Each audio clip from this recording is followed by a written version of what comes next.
Bueno, voy a hacer contacto. Tengo en línea a la doctora Florencia Marcarián.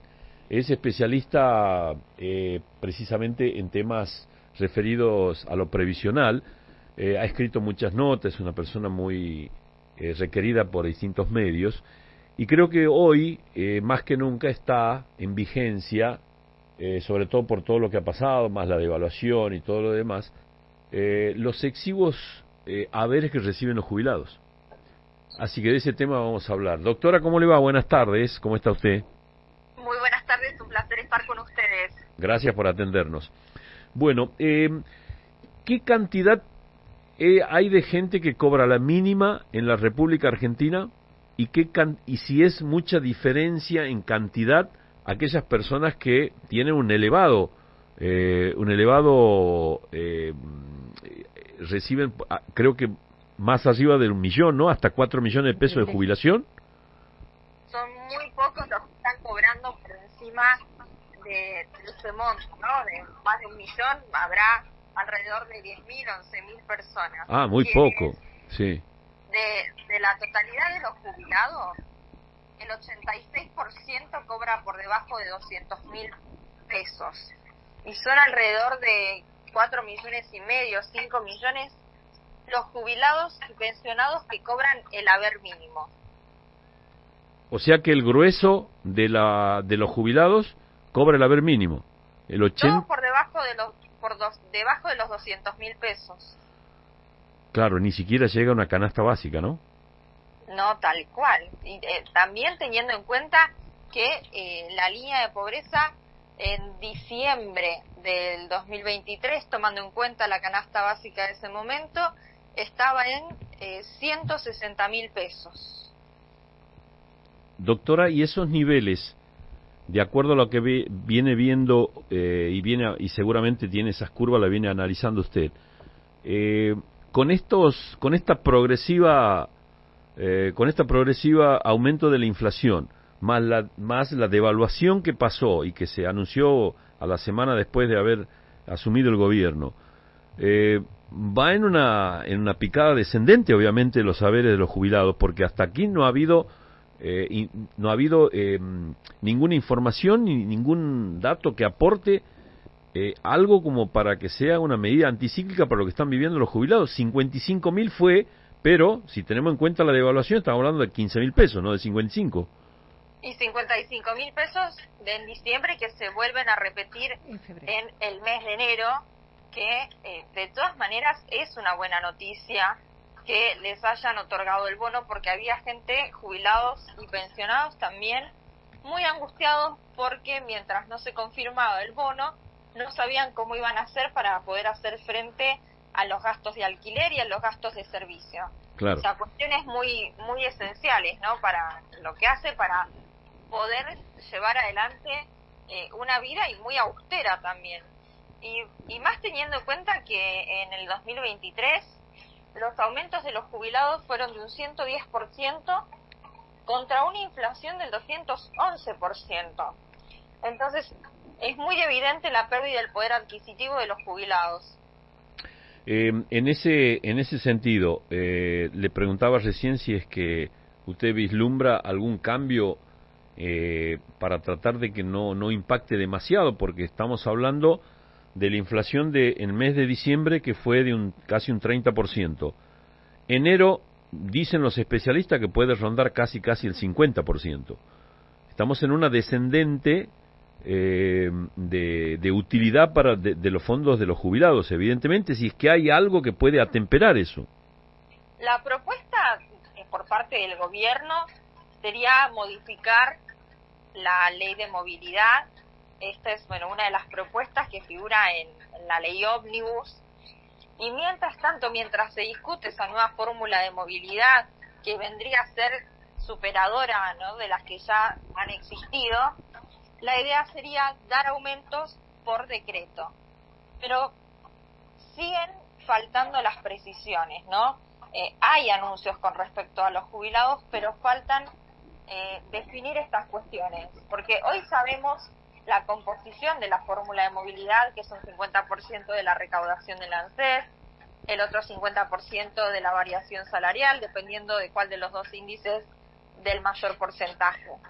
Pero no se sabe cuál va a ser esta nueva fórmula que tanto se está planteando, ¿no? Ni tampoco los aumentos por decreto, cuál va a ser la pauta para esos aumentos.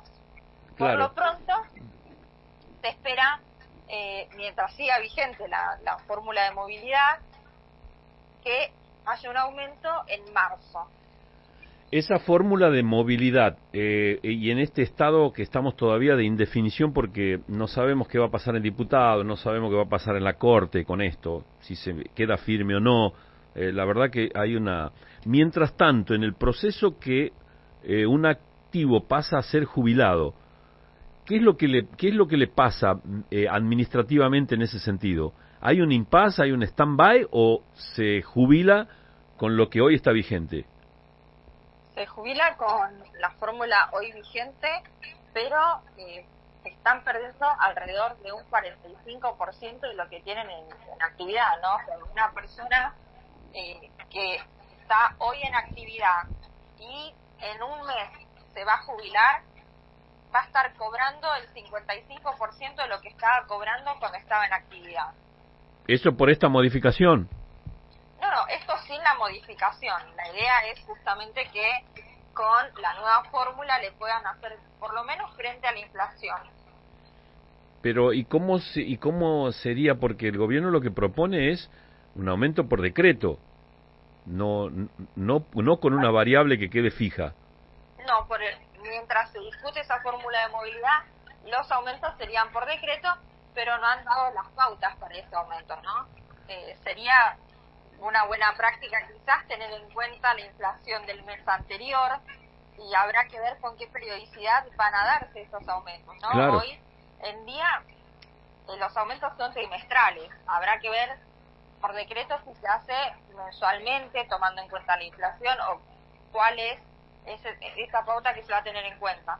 Da la sensación, y no sé, dígame usted si es que me equivoco o no, que se va a judicializar mucho el tema de la jubilación de aquí a un tiempo, ¿no? O ya ha comenzado a judicializarse demasiado. Siguen habiendo casos en lo que hace al reajuste de las jubilaciones y también de las pensiones. En primer lugar, porque ya desde el momento en que perciben la prestación, ya sea esa jubilación o esa pensión, el organismo está pagando alrededor de un 40% menos de lo que corresponde. Y para esto no hay un motivo. No es que por alguna cosa, alguna cuestión, alguna norma les tengan que pagar menos, sino que simplemente les pagan por debajo de lo que corresponde. Y entonces el jubilado, el pensionado, se vio obligado a iniciar un reclamo. Primero ante el organismo previsional y como no lo resuelve, luego tiene que acudir a la vía judicial.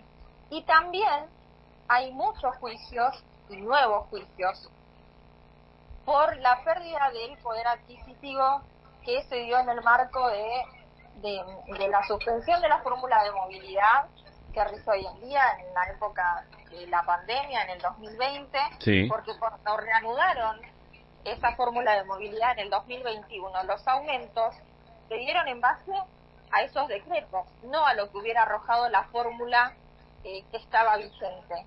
Y eso demostró que generó una pérdida importante en el poder adquisitivo de jubilados y pensionados. Estaba viendo también, leía en una nota, creo que también participó usted en esa nota, donde habla de que el 58% de los jubilados y pensionados accedió al sistema mediante algún tipo de plan de regularización de deuda. En ese sentido, esos jubilados en algún momento recuperarán lo que han perdido, digo, con el tema de la devaluación más la inflación, o quedarán siempre cobrando una mínima de la mínima prácticamente. La solución generalmente termina siendo acudir a la justicia, por supuesto agotando la etapa administrativa y luego acudir a la justicia, porque si no, el organismo previsional sigue pagando como viene pagando hasta ahora. Y hay gente a la que se le modifica la vida con lo que pasan a cobrar, pero no es que cobran de más o pasan a cobrar bien, no, cobran lo que les corresponde, lo que le tendrían que haber pagado desde el momento en que se jubilaron o que se pensionaron. Claro. Dinero del que se vio privado el jubilado durante toda su vida. Y quizás hay personas que ese dinero sí lo pueden utilizar para darse un gusto, para salir, para comprarse algo que les guste o que no han podido tener. Pero mucha gente se ha visto muy perjudicada con respecto a la salud. Y de haber tenido el haber que les correspondía, hubieran estado muchísimo mejor. ¿Y usted cuándo cree conveniente que alguien puede recurrir a la justicia? Una vez recibido los primeros emolumentos jubilatorios, ¿o hay que esperar un tiempo y hacerse asesorar? No es necesario. Digo porque a veces... No, ¿Cómo? simplemente fundamento la pregunta porque a veces los tiempos de la justicia no son los tiempos de los jubilados, ¿no? Por supuesto. De hecho, hoy día los juicios están durando aproximadamente 3-4 años para poder estar cobrando bien, contra juicios que antes de la pandemia, ¿no? Cuando no se digitalizaba, cuando todo era presencial, eran juicios de 8-10 años, que es un tiempo muy valioso para los jubilados. Claro. Ahora, en cuanto a la pregunta si había que esperar mucho, luego de un tiempo, una vez que uno recibe el primer haber, no. Uno puede cobrar la primera jubilación o la primera pensión y puede mandar a analizar si eso está correctamente pagado o no, que ya les digo que en la mayoría de los casos, en más del 50% de los casos, están cobrando por debajo de lo que deberían. Claro, entonces una vez cobrada la primera jubilación, hacer los trámites, analizar si realmente es lo que corresponde y como usted dice, seguramente de 10 casos, 60 o de 6 de esos 10 casos son que corresponden a actualización. Inmediatamente iniciar los procesos legales para buscar una recomposición.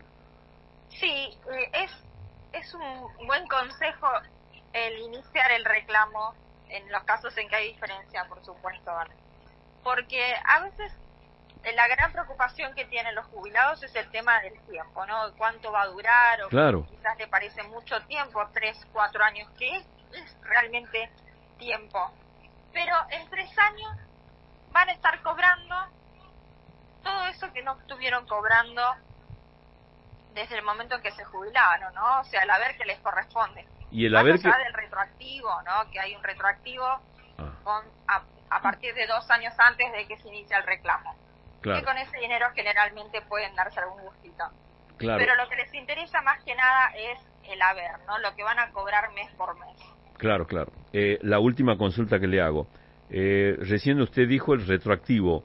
Por lo general, el retroactivo es realmente retroactivo con respecto a los años que no se cobró con la inflación que hay en el país, digo. ¿Se suele fallar favorablemente en ese sentido o hay alguna diferencia?